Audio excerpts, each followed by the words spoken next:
Now, Ellen, back to you. But Ellen, just for me, because I'm interested in the composite technologies, but why are composite production processes often so wasteful? I mean, who has invented this wasteful processes, and why did they invent it so wasteful?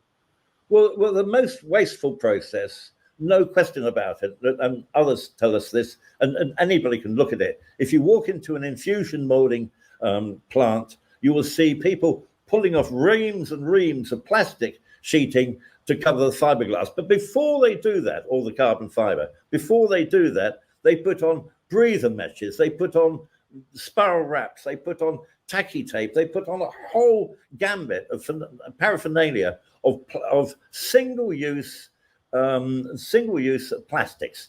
And when you've done all that, you can put the resin in, and once you've made sure the vacuum is tight. And after that, what happens?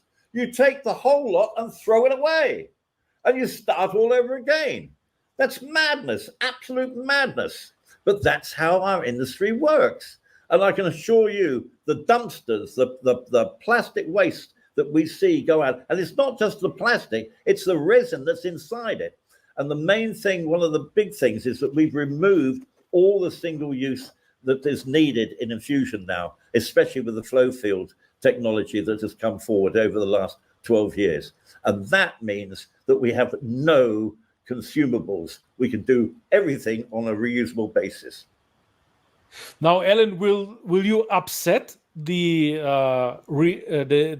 bag manufacturers and the resin manufacturers because now you are reducing the consumption? Will you upset them?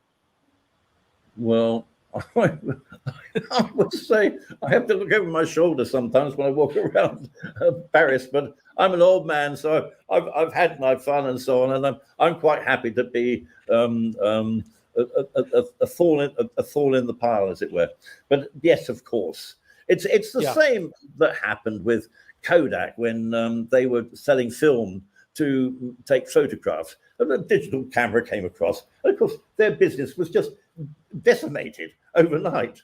The same happened with facsimile machines. We now communicate with emails, so electronically. So technology changes. What we say is if anybody's interested in this, then basically we say to folk, just identify a part that you want to try out with this process. We're quite happy to, with you, build you a straightforward mold. It only takes a day. Then you can see for yourself, and within the day, you can make the membrane, make the part, cure the part, have it in your hand, and the proof of the pudding, the evidence is right in front of you. And that's what converts people once they feel it's feely touchy. So, but Andre has a different conclusion, and Andre's conclusion is very constructive. He thinks we reduce the consumption, but we increase production, so the general output will be similar in kilogram, but more number of parts. And he's right, because we are getting the cost of the piece also down, isn't it? Absolutely, yeah. We find that we can now enter the resin much quicker than in the infusion. At the moment, most people use the God-given atmosphere to push the resin in. Some people, unfortunately, think it's being sucked in, but it's not. It's being pushed in by the atmosphere, and that we've only got one atmosphere in this world, unless you move planets. Well, that's not convenience unless you get Elon Musk to fly you there. So basically, you simply have a resistance to getting the resin in. It's quite normal in this process to lift the membrane, like the sheet on your bed, pour the entire composite of the resin underneath the blanket, put it down. It would pull a vacuum immediately, and then it would fill, and it would fill much quicker than you would have in an infusion or in light RTM. But back to Ellen. Ellen, now we understand you reduce the waste, and everything is, of course, in line with sustainability and the ideas. But is there also other extraordinary value besides reducing the waste? How about output? How about quality? Things like that. Well, The quality, it's done right, like all molding processes, you have no bubbles, you have perfect moldings.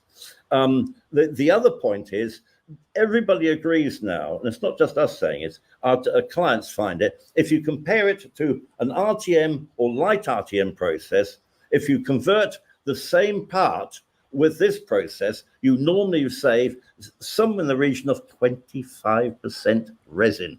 I mean, seriously, 25% resin. Don't take my word. That's pretty expensive stuff, right? Yes.